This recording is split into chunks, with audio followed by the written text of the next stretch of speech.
So they were like fruit trees in the water. They would pluck out as they were walking through. It wasn't just that the ground was dry and they were escaping and their lives were being saved by Hashem, but there was actually nice little amenities they had as well. And that shows the Avos Hashem. The real Ava, which we're going to see now in the Mesillas Yesharim, what's Avos Hashem? The real Ava is Nicker, not by necessarily the big things, you save someone's life, but it's the small little things, the little gifts that one gives. So I want to thank Avi for his Ava, his love of the shtivel. When you walk in here and it's just the fish is set up nicely and the cream cheese and the bagels, and he didn't just throw it in a bag. He really sets a nice spread. I'm just trying to make him feel more guilty for what he it's like trying to might be doing. Is it working? Yeah, it's not going to stop it, but at least let him feel some pain. This is what I need. Now he's going to run away. That's the problem. No, okay. Far from it. Thank you very much. I really appreciate it. I owe too much to the shtivel just to. Okay. And to you. Okay, Baruch Hashem. Okay. Well, you can still set the breakfast even after, if that day comes. I said it's coming back.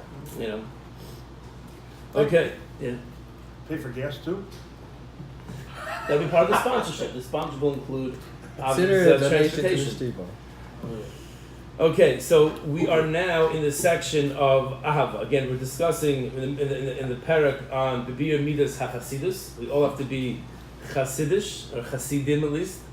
Last week we discussed kavod. We discussed the honor that one has to have to mitzvahs. And if we honor mitzvahs, we'll end up actually feeling a closer connection to those mitzvahs. After kavod, the Mesillas Yesharim gets into Ava, the inyan of love, of loving Hashem. So the way he defines it in the first paragraph he discusses Ava is Shia Adam Choshik Misava Mamish El Kirvasa Yisbarach, that a person has a desire, a cheshik, a desire, a want, a ratzon to be with Hashem, v'roidev achar kedushasei, and he runs after a Kadosh Baruch Hu's kedusha, just like kasher yirdav ish achar davar hanechman mimenu chem da'azah, like a person runs after something that he strongly desires. Right? So I have this desire. I'm not keeping mitzvahs because I have to, and I feel bad if I don't. I have a desire to do so. Anything that a person has a love for, be it a spouse, be it children, so you enjoy running after that relationship. You enjoy doing things that will bring you closer to that person.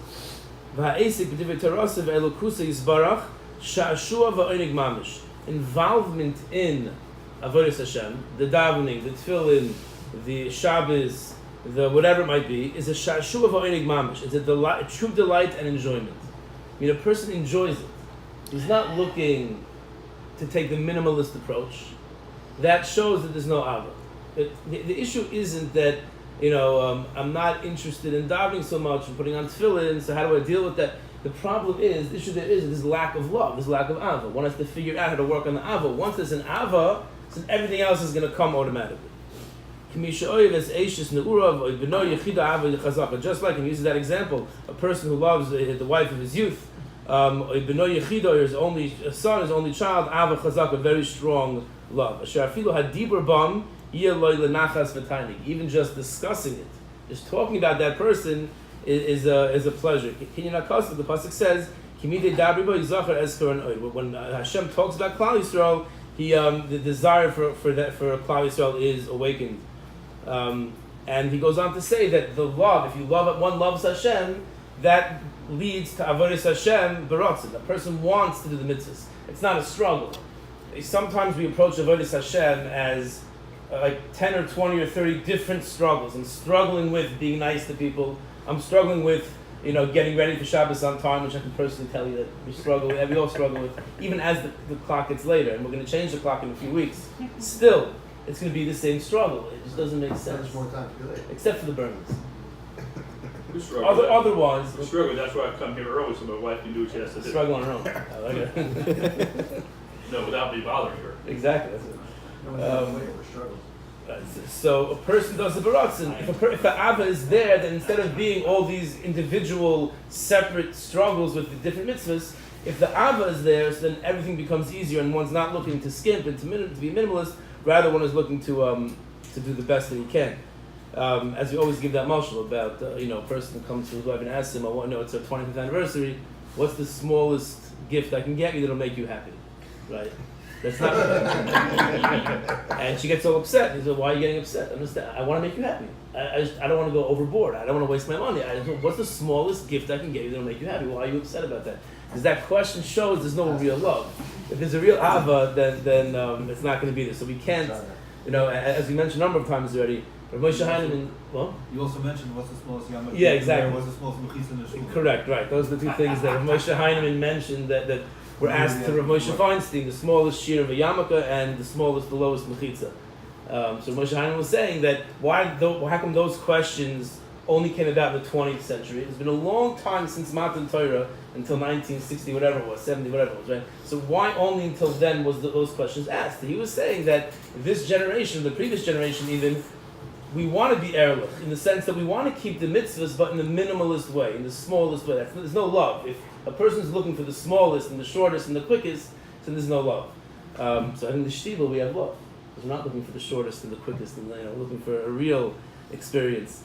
So that's what the Mesillas is saying, is that ahava leads to rotzen. Ahava, love, leads to a person doing mitzvahs not because he has to, because he wants to.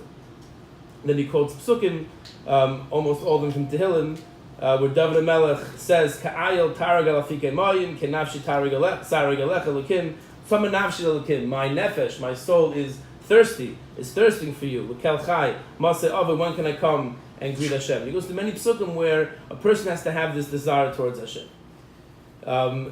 He goes on to say that the love that we have for Kadosh Baruch Hu ideally should not be contingent on or dependent on the good that we get from Hashem.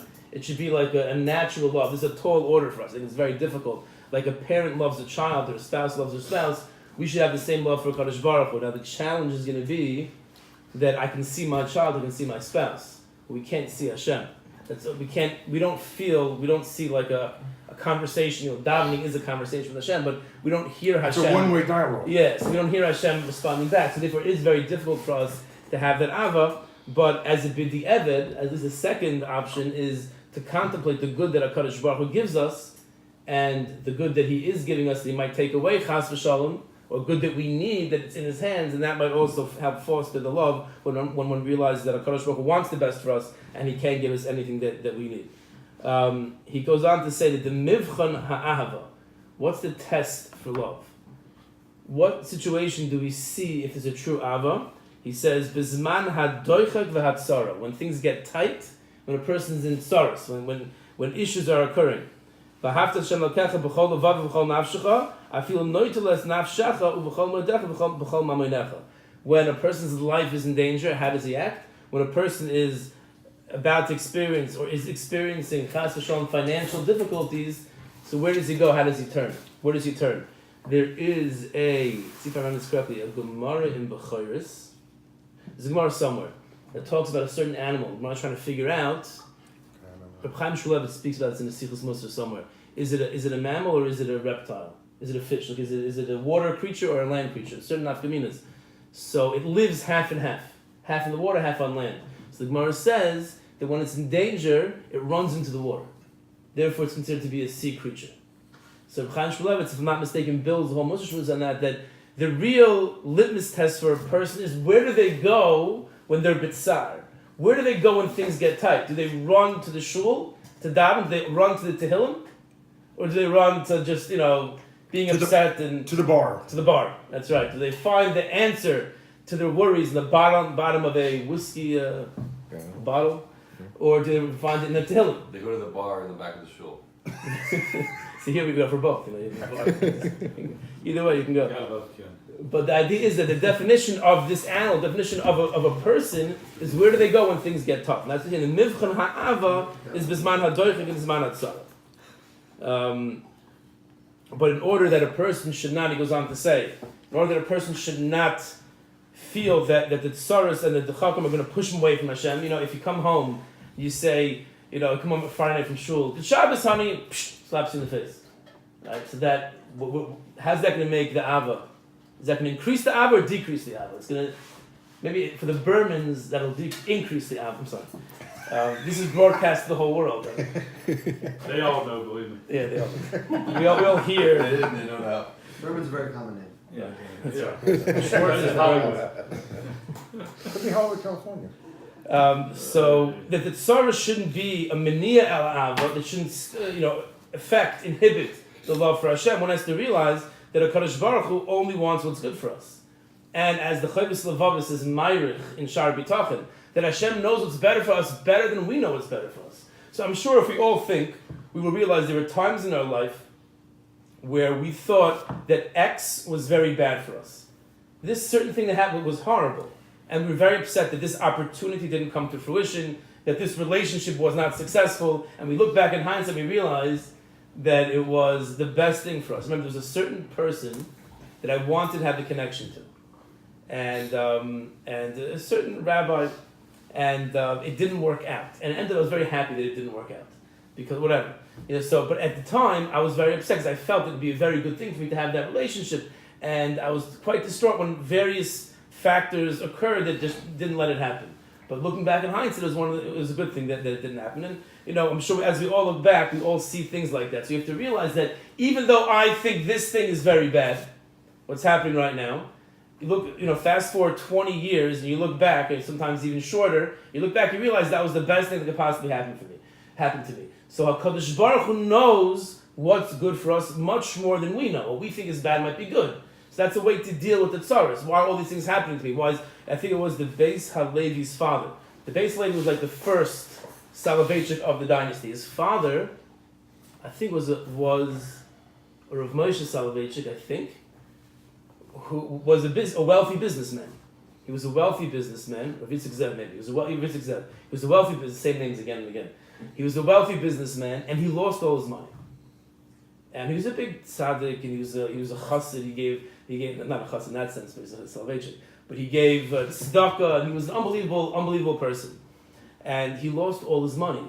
And the Vilna Bezdin actually convened a special Bezdin to look into his affairs. What happened? It didn't make sense. The only aveira they can come up with was that he gave more than 20% to tzedakah.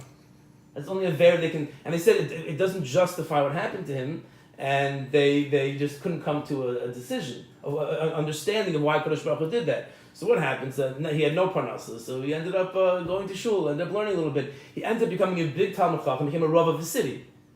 And then he had the Beis Halevi, who had Reb Chaim, who had the Brisker Rav and Rav Moshe, and then the whole dynasty came from there. In hindsight, generations later, we see the best thing for this Rav Yitzchak Soloveitchik was to lose his parnasa. At the time, the Vilna Bezdin were scratching their heads. They didn't know why it happened. And it took generations to realize, imagine the Olam HaTorah, what would it look like today without the Soloveitchik? Reb Chaim revamped the entire way we approach Torah. Even for the non-brisker yeshivas, everyone's affected by him. His Talmidim, really at that generation, he was the Rav, he was the teacher of almost all the Rosh Yeshiva, of all different yeshivas.